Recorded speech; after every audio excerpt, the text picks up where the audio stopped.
This is Ivy Unleashed, a Gold Ivy production.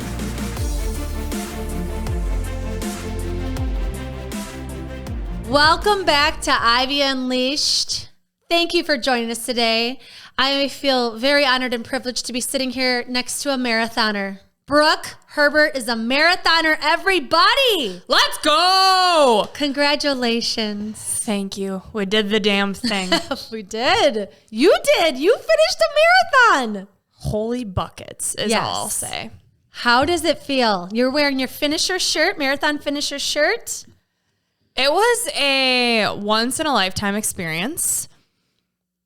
Once. Emphasis on the word once. No, I say that jokingly, but kind of seriously. Right now, I don't see me doing one anytime soon. Maybe 5 years from now when I'm in better health, I will. It's really hard on the body. And I did it to prove myself that my mind and my body were one, that my body had my back. And so it was an awesome experience. But right now I want to focus on my health again. Yeah, it's so interesting because if, you're an outsider watching, it looks like a breeze. We're dancing mid-marathon, and then the people that are there know that we're smiling because we're happy to have our supporters. But today what we want to talk about is what the actual experience is like what it feels like to run a marathon, what it's like to sign up for one, what it's like to train for one, what kind of goes into it, because it is an experience. The whole thing is experience. It's a mind game. It's physical, it's mental, it's emotional, it's spiritual. It's a lot. It's a lot, but it's so cool. And everyone has their reasons for doing it, which I think are really cool. Like some people were pushing other people who were severely handicapped, or, their mother who was ill. And so it's so inspiring to watch. I just got goosies, and I highly recommend it for anyone who's debating it, to do it, to have that experience. And I went into it telling myself, you don't have to run the whole thing. And I did, which I was so proud of. But even just telling myself that you can walk at any point, that this is whatever you need it to be. I mean, there was an ending. I think you had 6, 7 hours? 6 or 7 hours. Yeah, there was a max. Yeah, to complete it. And so you have to run some of it. But yeah, it's a lot to unpack. And so I'm excited to share with you guys listening, because we had so much of your support throughout the whole thing, messaging us, which was awesome, posting about our training and giving little snippets of what training was like. And so today we really want to dive into what that was like, because we are getting a lot of questions, and we have a very exciting announcement that we'll share at the end of this episode. So if this is a little intriguing to you, if you've ever thought about running one, or you just have some questions and want to know really what a plan would look like, keep listening. Yes. For sure. And if you are new here, just to give you a little bit of background, marathons are my jam. This is what I do. I'm trying to run a marathon in every state. And so Austin, Texas was my 22nd state and Brooke's first. And so it was a really cool thing to have her sign up. Also, if you're new here, Brooke has been through a lot with her health journey in the last 4 or 5 years. And so to sign up for a marathon was a really big deal. It's a big commitment for anyone, even if you've ran 20. It's a big commitment because it requires some training and mental toughness, grit, time, all of it. I mean, a lot goes into it. And so Brooke and I decided, that Austin would be the next one, because I have a cousin that lives there. Shout out, Christian. Thank you for hosting us. Oh my gosh. Saved the trip. Seriously. We stayed in just a little side note. We stayed in an Airbnb with 10 of us. We had our family, our significant others, our friends. It was awesome. And it was tiny. It was a frat house on University of Texas campus, literally a frat house. And it was a kitchen, and then on each side of the kitchen was a room. So it was very secluded. You could hear everything. And so Andrea's cousin, Christian, he lives there, and he let us stay at his apartment the night before the race. So we had a nice bed, some peace and quiet, and it was awesome. Yes. Because that sleep, highly important. Yes, super important. So yeah, we decided on that. And then when we did decide on it, we had about 4 to 5 months of like considering it. And then we signed up. So I always like to tell people, you know, it's up to you how long you want to train. Like I do think that anything's possible. You can push yourself. I've had friends that have joined me last minute in a race and have finished it. And I know people that have trained for a year. And so I do think it's important to kind of assess where you're at, you know, how much have you been running to even decide like, how much time do I need? And how much time do you have to put into training? Right. Yeah. And so Brooke and I sat down and I came up with a marathon training plan for her because she's into strength training. She's into yoga. We both really value a day of rest. And it's kind of like a jigsaw puzzle to put together, but it's important because it needs to be flexible based off of your needs. You know, Brooke got COVID in the midst of this and took her out for a week or two from her goals and her plan. And so marathon training takes a lot of shifting, adapting, listening to your body. And so I'm so glad that COVID didn't fully knock you out of it because it could have. Yeah, it almost did. Having the support of more so the accountability of people coming and our flights already booked, our Airbnb already booked. I got over COVID and I had done, I think it was 15 miles. Yeah, 15. And I was starting back at 0. Like 2 weeks, for anyone who's had COVID, like, you know, it takes you out. It's like the flu on steroids, or at least that's how I felt. I had severe muscle aches and fatigue was so bad. And so it was kind of starting my plan over. And typically in a training plan, you want like 2-3 weeks before or after you hit your 20 miles. So you want to kind of go backwards after you've gone up to 20. To taper down. Yeah, 20 was the longest that I ran. And so I didn't really have that option because I needed to get 20 miles in. And I was running on a treadmill. I trained on tread because it's winter here in Minnesota. So that was brutal and a mind game in itself. But knowing that you had people coming, it was more than just me. And that really helped. Making it a whole event really helped. And, you know, we got a lot of questions that we're going to answer throughout the episode as we share kind of our experience. We got some really good questions around what did that training look like? How long did you train for? What was the best part? What was your best mile? What was going on in your head? Yeah, because every mile is different. I think I experienced every emotion on the spectrum of emotions. Okay, but before we even get into the marathon, I want, just for people listening that are thinking about signing up for a marathon, let's say it's 4 months. Like those first 2 months of training, what was that like for you to kind of get this plan, put it in action, and like tell yourself, like, I'm doing this? Like, what was that like for you? Well, so side note, I had trained for a marathon before. I got up to 18 miles and then I had a vein collapse in my leg, which was brutal. And then it was COVID and the race got canceled. Andrea and I were supposed to run Nashville Marathon. And so it was kind of a blessing in disguise that COVID happened and got canceled. And I was out of all physical activity for a year. It was terrible. So this was another like crazy part of training that I was like, is my other leg vein going to collapse? Like, do I have weak legs? You know, my circulation was really bad. And after I would run when I was training for the Nashville one a year ago or 2 years ago now, I had awful GI symptoms. Anyone who has bad GI symptoms when you run, they aggravate the shit out of them, literally. And so when I started training for this marathon, I was like, I don't know how my body is going to handle this. Like, it was kind of just taking a chance and saying, well, we'll see what happens. Again, knowing that I could walk, that I could take it at my own pace. But as I started to run, I felt so good.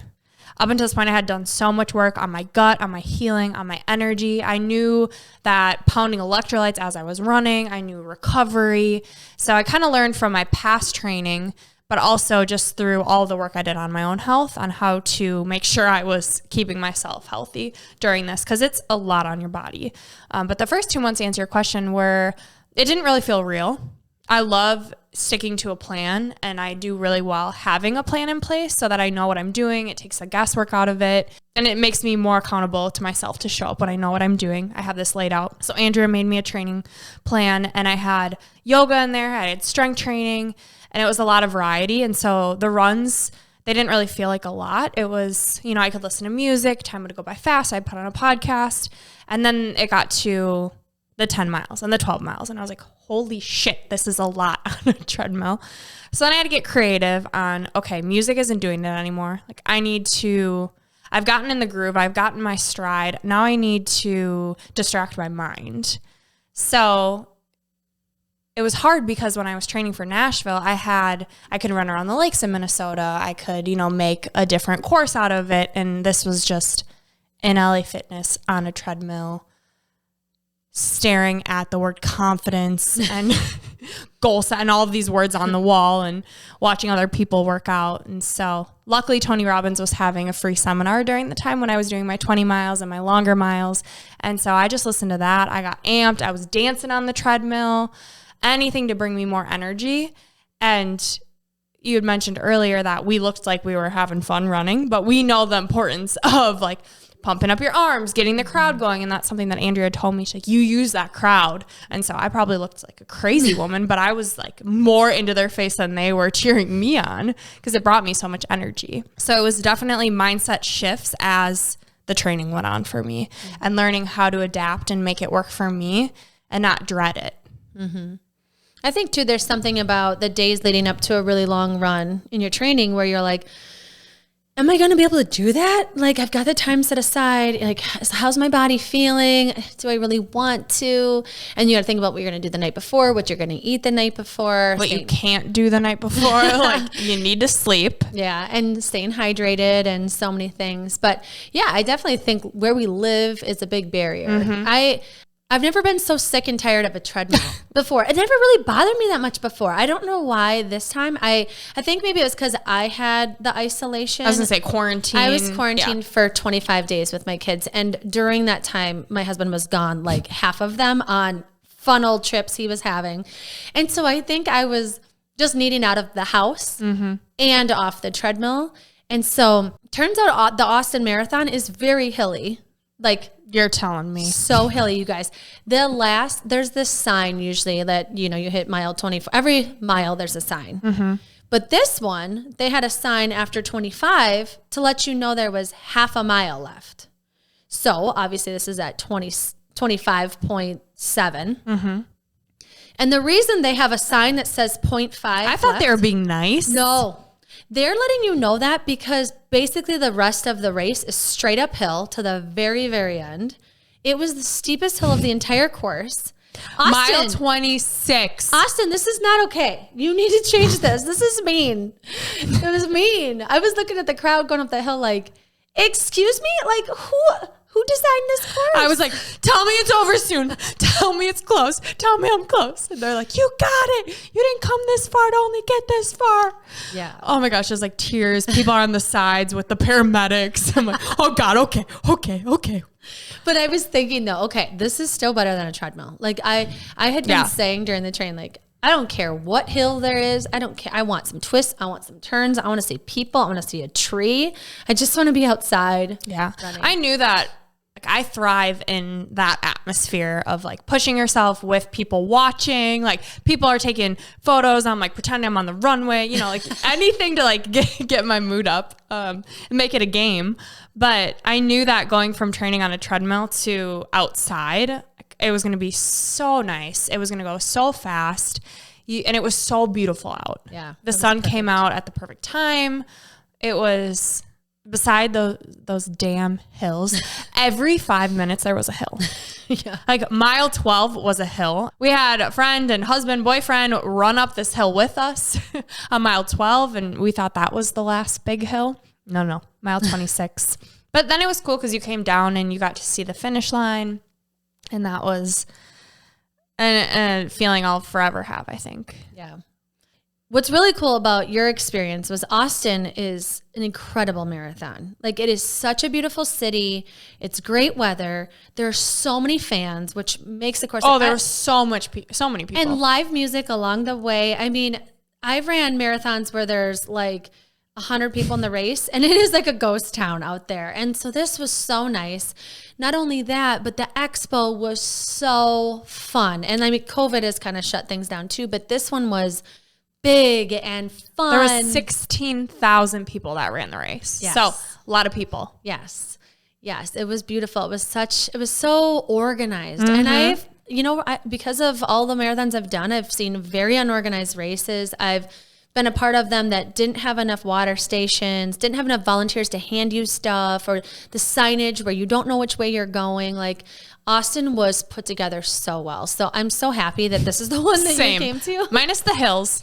It was everything else. Yeah. Yes. It was perfect. The finish, the very, very, very, very end of the finish was cool. Just like the vibe downtown. It was so long though to get, once you cross the finish line, they had it, because there were so many people. They had it secluded for a while. So they had these rails up for a good, quarter mile, a long time, and you picked up your shirt, your finisher shirt, and your snacks. And so it was like all of our friends and family were on the sides, but I couldn't get to them. And Ian and you are like, yeah. And I'm like, how do I get to you? Like, I'm just ready to collapse in your arms or Ian's arms, like whoever I get to first. Yeah. So it was cool. So cool.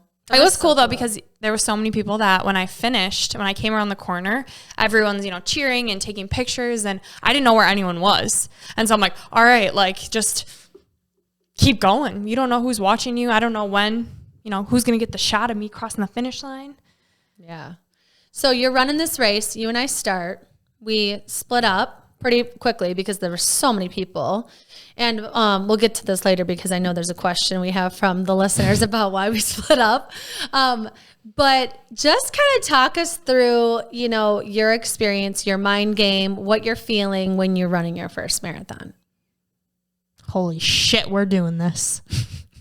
So I went into it, I've heard Andrea talk about her marathons, and I think I had the perfect situation because I never ran one, so I didn't really know what to expect. It was just like, all right, we're doing this. I didn't know how bad it could be, how bad my body could feel. I knew it would get bad, but I hadn't experienced that yet. So it was kind of going in it blindly to an extent. But I had Andrea's experience. I went to Kentucky with her. I watched it. I knew the energy. I knew kind of like the morning vibe, how to center yourself, and having someone who's ran it with you, the best thing ever. But Andrea, what she does is at the end, she dedicates a mile to someone else. I was like, I love that idea. I need, again, to make a game out of it or something outside of myself. But then I thought, okay, I'm doing this for me. The reason I'm doing this marathon is because I'm pushing my body to show myself that my body has my back, my mind is strong enough to get me through this, and that they're one. So I didn't want to dedicate it to anyone else besides me. And so when I was meditating, I had this download of each mile I'm going to dedicate to getting rid of a self-limiting belief that I had. I wanted to embody the new belief. So what I did was when the next mile came, okay, that's a part of me now. Move on, next one. And so it was fun because I waited. I didn't have any idea of what I would choose. I just kind of went with whatever I felt. And so, for instance, the first one was I'm strong as hell. One was my body and my mind are one. I'm resilient. My legs are sexy and strong. Mile 4, I was healthy, and Andrea's number is 4. And so for whatever reason, I got so emotional. I was just bawling like, I'm healthy. And as I was running the mile, I was just telling myself and looking for all the proof, the evidence I have of why this belief is true. So I did, I'm rich, I'm smart, I'm confident. Ones that really resonate with me of, like I'm worthy, I'm loved. And then getting really specific on why that's true, starting our own company at this age and the relationships that I have. And it was really special. And it was something that I just did with myself. And it was once I reached that mile, it was proof that I can do this. All right, next mile. 1 mile I did, I can be present in the moment, and I turned my music off. And one mile I did, I can be where my feet are and just one step after the other. And I focused on just, okay, one foot in front of the other. That trust is something I worked on a lot with Catherine. And so trust was a big one of, I trust myself. I trust my journey. I'm the captain of my own ship. I don't have anxiety. I'm clear-headed. God, you're such a health coach. I know. The people next to her are like, shit, ow. But it got me to mile 21. And then it was funny because my body gave up before my mind did. And normally I feel like it's the opposite, or at least maybe not for a marathon, but you know, when you think about exercise, it's like your mind gives up before you do. And I had amped myself up so much. And then seeing people at the exact time when we needed to see them, it was like, I'm doing this for me. It was like a very intimate 4 hours of just me and myself, like showing like, I got your back. Like, you don't have to worry. We'll get through this. You know, the one that was really hit home was the healthy one for me. And also I'm resilient and that pain is temporary. I kept telling myself like, this is temporary. There is an end. There's always an end. And you may be sore, but you will bounce back. You have proof that you know what it takes, because I knew that some pain was coming. So it was, I think making it a game was, and having an agenda of what I was going to do during those 4 hours really, really helped. Yeah. And before the race, Justin was talking to me about like, because I always say like, okay, these are good spots for you to be or whatever. And I was like, before I left, I'm like, this is about Brooke. You make sure at 20 or 21, she sees Ian. Like, she has to see him there, because that'll be the last time she sees him. And then he needs to say to her, I will see you at the finish line, because that is so powerful or whatever. Mm-hmm. So it's funny that you said like that got you to 21. So you see Ian, and then what happens? Well, it was nice because so Ian and Justin and our other friends that were with us, they scootered the course. And so I knew the beginning markers, like when I would see them. But then I saw Ian, like, I don't remember the exact miles. I think it was, I saw him at 21 and then I saw him again at like 23. And then he would be like coming up a hill. So I wasn't expecting it. I would just see him. And I was like, oh, thank God. I'd be like, all right, I could really use you. Like, where are you? And then he would just pop up on his little scooter. And it was like at moments where we were going up a hill and he'd be like, you got this. And I'd be like, I can't feel my legs. Or I'd be like, I haven't walked yet. Like, I can do this. And he's like, yes, you can. And he didn't need to say anything. It was just the fact that he was there that meant everything. Something also that was really, really cool. If you guys listen to Ivy Unleashed regularly, you know that I am really big into signs. And throughout my journey, I've listen to Gabby Bernstein, and her thing is ask the universe for a sign to show you that you are on track, that you got this, you're right where you need to be. And so my sign is a cardinal. I see cardinals all over. I ask for them. And so before I even started the race, I was like, all right, Lord, like give me a cardinal when I need it. Like I trust you. And I just had this like deep knowing of I would see one.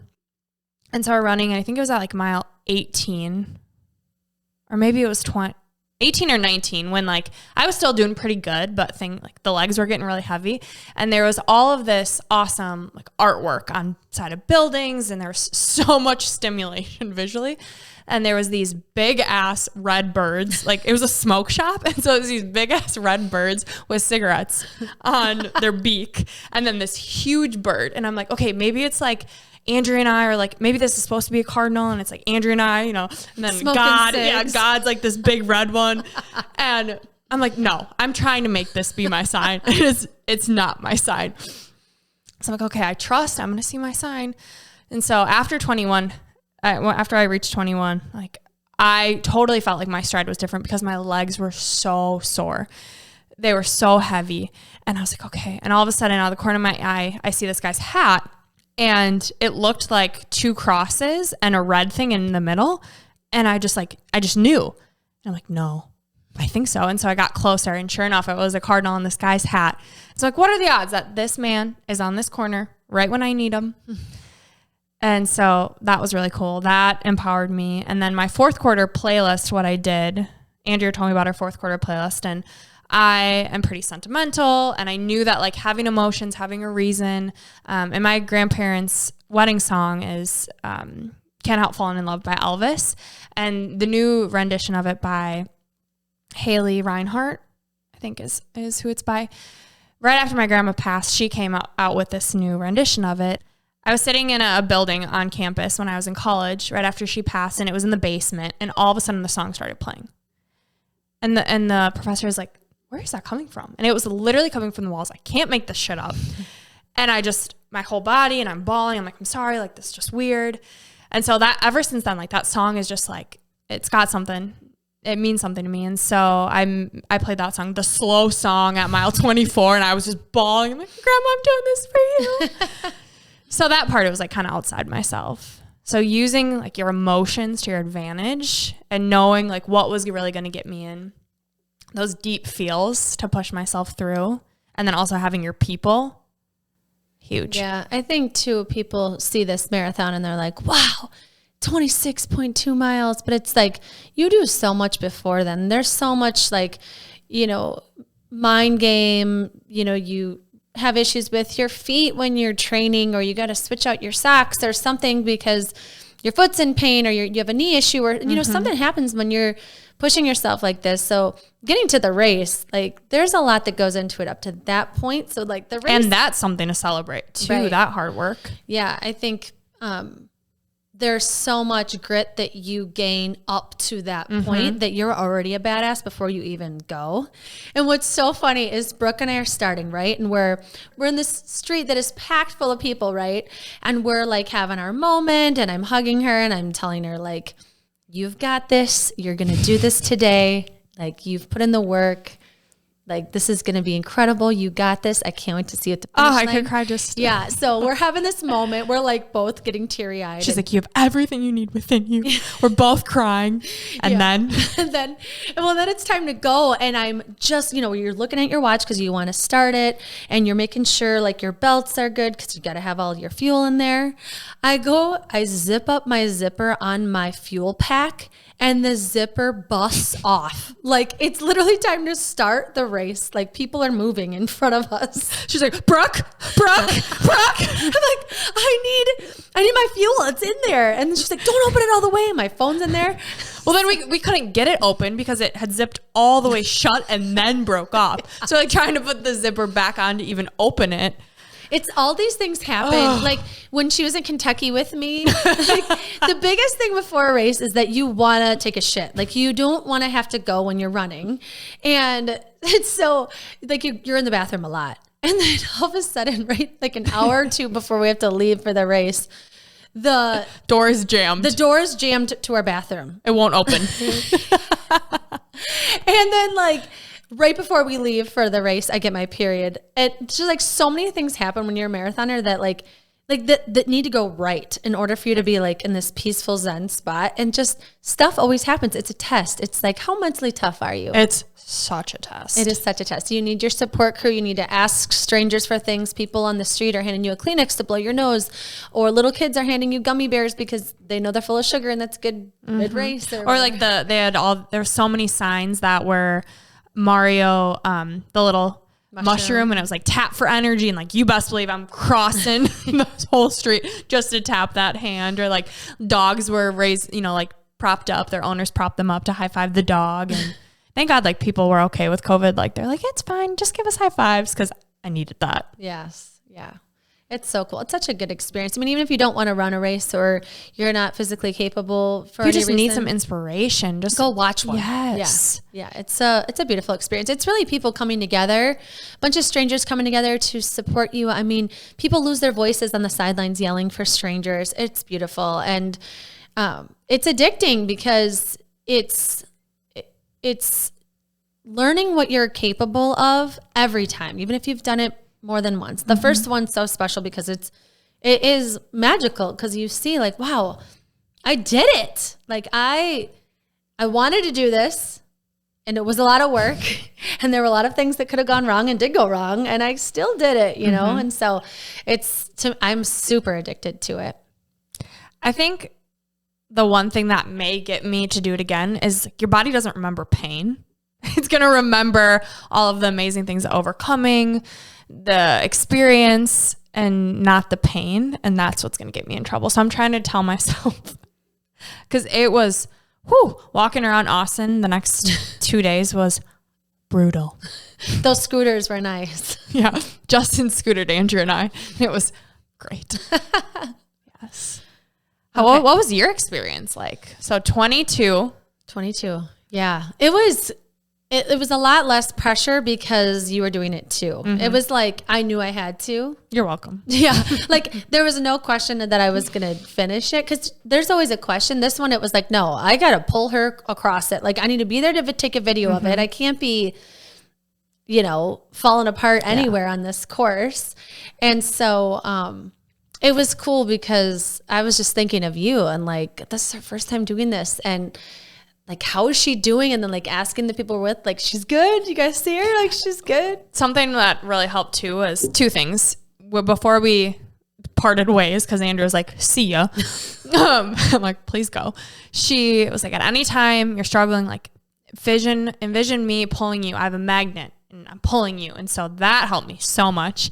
And then the second thing that really helped was we had an Austin Madness group chat.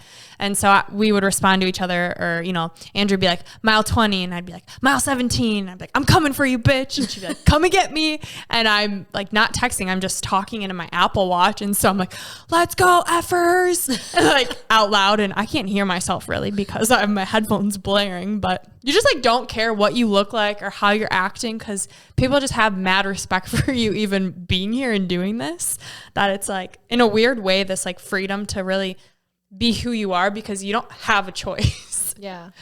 I feel like it's like a really raw human experience. Yes. It's very vulnerable. Like, I usually don't stop and go to the bathroom. I had to stop because I had to pee, and I was like, okay, it's going to add minutes to my time. Am I going to qualify for Boston if I stop? But I was like, this is like mile 9. Like I need to pee. So I'm going to just do this now. So that like sucks, but you're like sprinting past people, going to a bathroom, having to tell your people like, get me a tampon, or like, some people are throwing up, and it's like these strangers are there to help you. And there's police officers that are, shutting down streets and getting yelled at by people. And it's just really like people coming together and like really relying on strangers to amp you up or help you if you're hurt. And it's I don't know. I just think there's like nothing like it. I love it so much. Yeah, that's a really great way to say it. A real, raw, vulnerable experience, especially your people after. Like, I just like, I hurt so bad. Like, I don't know if I can continue. Like, you're fine. You're fine. Yeah. Because you get real sore. I just can't stop thinking about it. It's like, it's still raw for you, which is great. I'm glad that we're talking about it now. But just to encourage people to like, there are ways like you can really make sure that your body is in tip-top shape for this. And there's things you can do after that can really help. Like we didn't go get a massage in Austin right after. Sometimes that really helps people. We also didn't nap. Ice. Which we really wanted to. But because of the good old frat house, it was so loud. There was construction. So that played into it. But we were with such great people and in such a cool city that, I just kept telling myself, like, pain's temporary. Mm-hmm. You're fine. You'll get through this. You've gotten through worse things. But, man, did I have a stick up my ass. Or did it look like I did? Trying to dance. We actually got on a bar and danced that night. That was fun. That was really fun. We asked permission, and we said, I think my favorite was just being able to say I ran a marathon. Yeah. Like, I don't normally walk like this. I ran a marathon today, okay? We're like, I ran a marathon yesterday. Give me some. I'm surprised you didn't wear your medal out in Austin. No, that's aggressive. I mean, you're kind of an aggressive girl. Yeah, it wouldn't go well with my outfit. That's true. That's very true. Okay, so we are going to take some questions from our listeners and followers. It was really exciting. We put it on our story and said, like, what questions do you have? A bunch of people threw in some questions. So we are going to answer them, and I'm really excited to see what people said. The first one I see is, Andrea, do you always try to PR, or do you ever just run the race for fun or with a friend? This is an important question because I always tell anybody that does a race with me, just so you know, like, I hope you don't expect I will not run with you. Whether I'm faster or slower doesn't matter. A marathon is a mind game of you keeping on your pace that you trained at.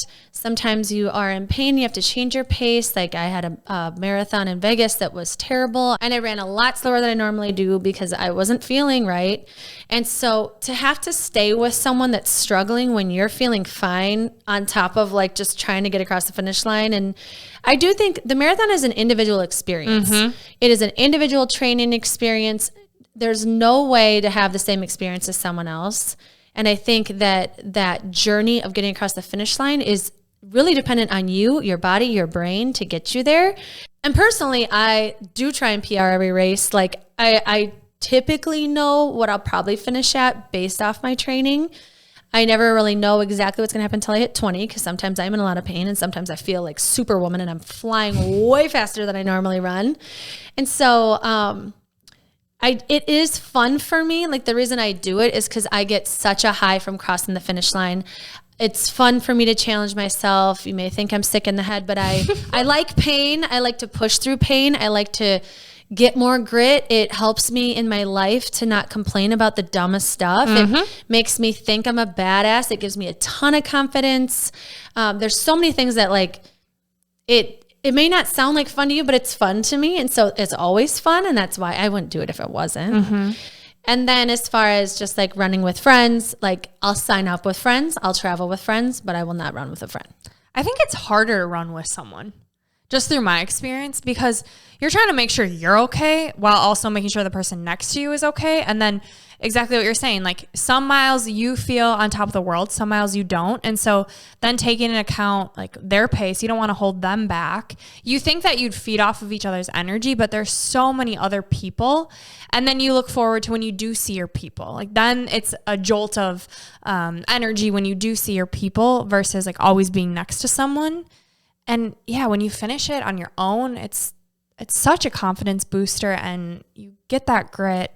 I just think it'd be more work to worry about someone next to me. Yeah, but there are people that can. Like Justin's dad did it for me. He would run with me and he was an Ironman and just until recently he's not doing it anymore, but he would run races with me where I would be struggling and he would stay with me. Some people can do it. You know, there's pacers in every marathon that like stay with people. And I guess it's why you're doing it.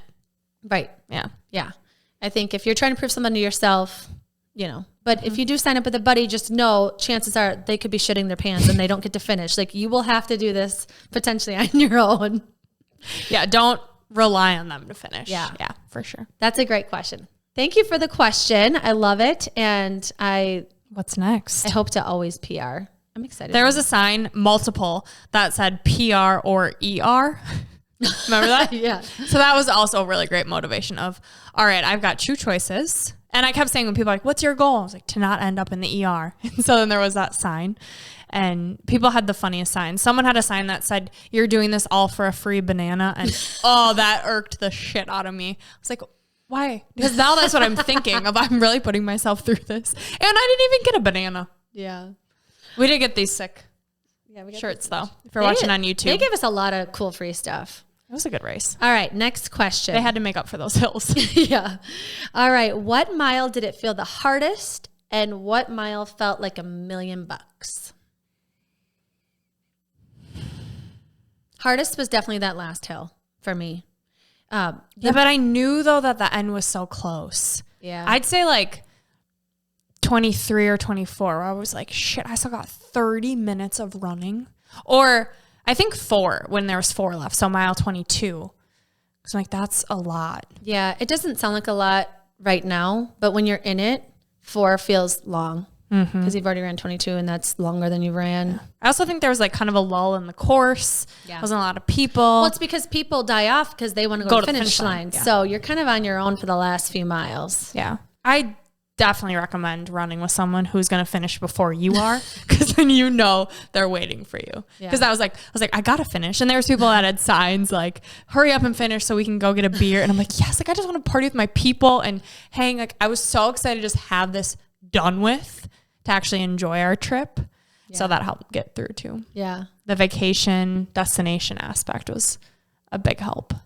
For me, there was this spot, I think it was around 4 or 5, where you kind of come over this like horizon and the sun was rising. Yes, and it was I know exactly what you're talking beautiful. about. And you could see the whole city and you're starting to go downhill because you just came up a hill. And it was so beautiful. Like we really, really got blessed with a beautiful sunrise and weather. And the whole race, it was kind of running a little bit away from the city and back to it. So it was really pretty to see and really easy for, I think, spectators to see multiple times too. So I would say 4 was really cool. It was really awesome to have Britt and Justin and other friends run up that hill. 12 sucked with the hill, but it was nice to have friends that were running up the hill. I was like, they were exactly where we needed them. And luckily, because of you running 21 at the time, you knew the exact spots. Yeah. Yeah. Awesome. Great question. All right. Next question. What was the best/worst part of Austin, Texas? Best part, the live music. Yeah. It was so fun. Worst part was probably walking around after. Like, got to be 1 a.m. Monday night. So it wasn't the night of the race. It was the next night. So I was extra sore. And I just had my legs across Ian's lap, and him and Christian and another friend just had their cold beer mugs on my ankles. And Ian kept saying, you know, when you go to the market and you get the ground beef in the tube, like it looks like that tube, because I had the worst cankles. My legs were so swollen. So, and it was just so painful, and my body was just craving sleep. And you're like, on vacation, no one's gonna run a marathon after hearing you. Like, they're gonna. If you're listening, I hope you have a bottle of water, and every time she says pain, you have to drink some water and get real hydrated. I guess what I'm trying to say is just prioritize your recovery, or don't walk all day the next day. Like, I think it was good for soreness. Yeah. I think she had a rougher experience than most, but that's just my opinion with the recovery. Best part of Austin for sure was when we hit some live music on Monday night. Ricky Duran from The Voice, who got runner-up in one of the seasons, was sitting at the bar we were at, and the people that were singing were incredible on their own, but they noticed he was sitting at the bar and called him up to sing. And Andrea's like, were you on a show? You were on The Voice. And he's like, yep. It was so cool. He was Such a so good. singer. Shout out Ricky. Yeah, really friendly guy too.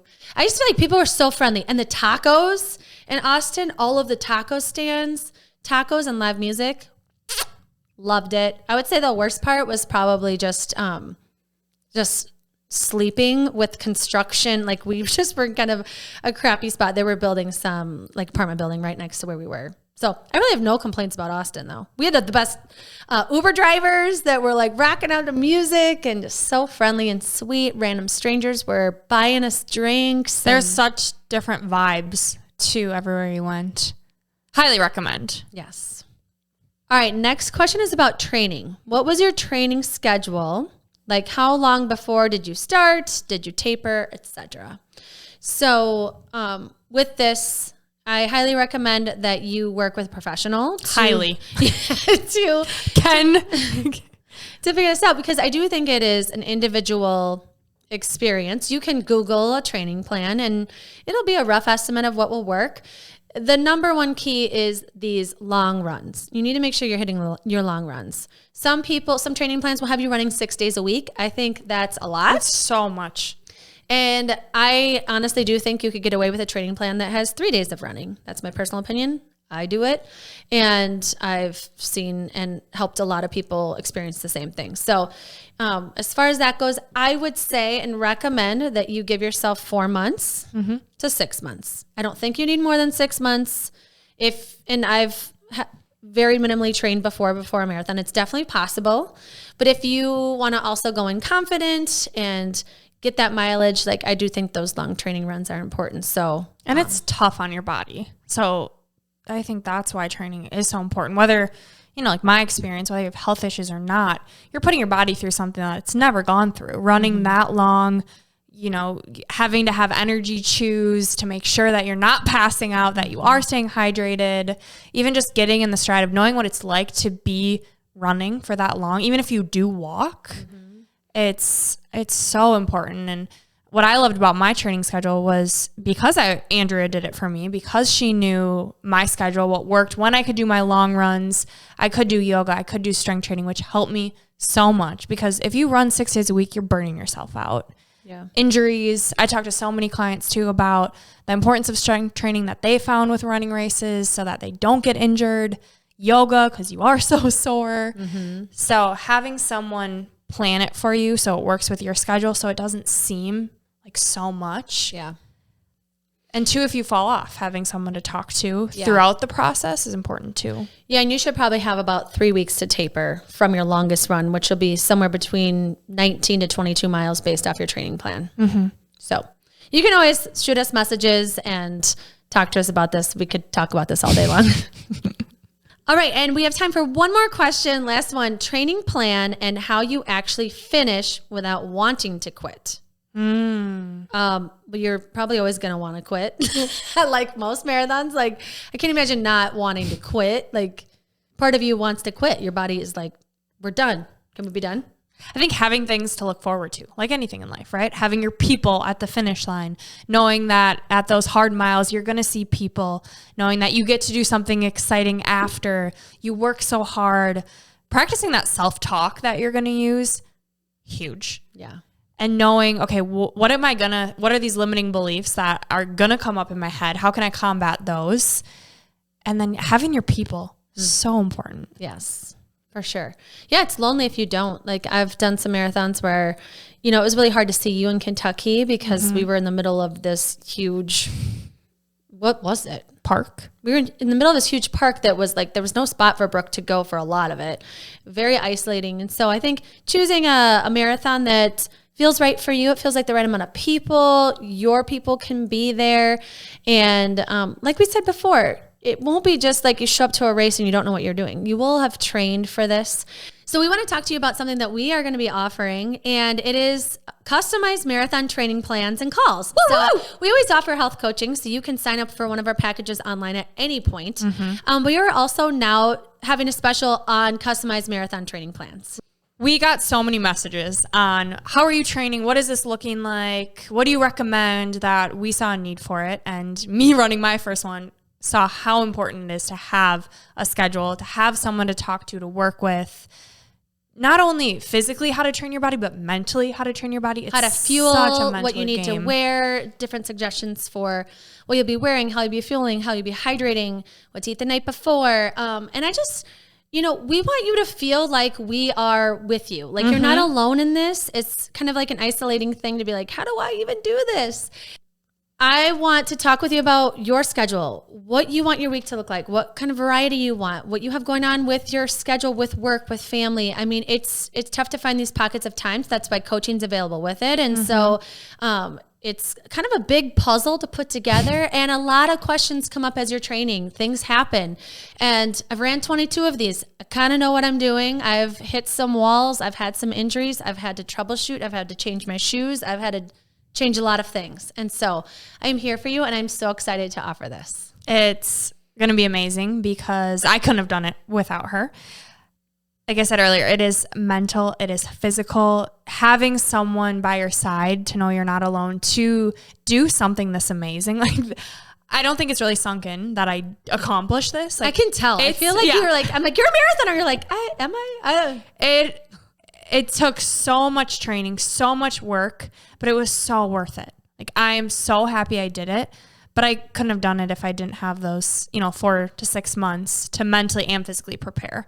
So we saw the need for training plans, but also the coaching part. So if you want someone with you in the process, Andrea, clearly this is her jam, and we're so excited to have her offer this to you guys. So we'll have 2 options for you guys. If you're interested in running a marathon, listen up. We'll have a customized plan, and then we'll have another option where it'll be a customized plan plus coaching.